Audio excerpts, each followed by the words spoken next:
Днес ще говорим за една много актуална тема. Ще ви разкажа много интересни факти и какво се случва по време на гладуване. Доколко е полезно и как се променя тялото в различните етапи на неприемане на храна. Важно! Гладуването може да се практикува само и единствено по лекарско предписание. Запомнете го и не си правете експерименти без изричното разрешение от лекар. И така, ето какво прави гладуването с тялото ти. 12 часа неприемане на храна.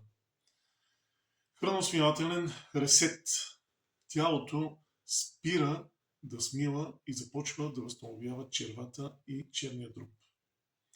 14 часа. Инсулинът и захарта спадат.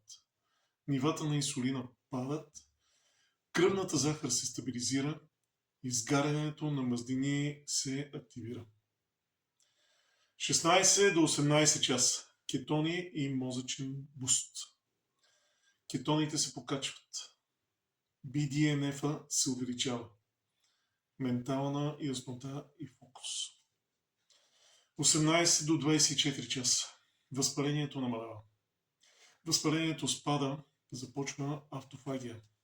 Клетките влизат в дълбок ремонт. 24 часа скок на растежния хормон. Хормонът на растежа се покачва значително.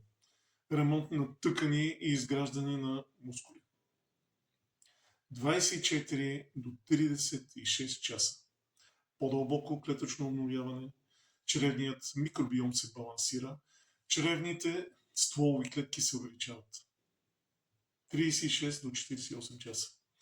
Автофагията се усилва. Още повече. По-висока автофагия, подмладяване на имунната система, цялата имунна система и клетъчно почистване.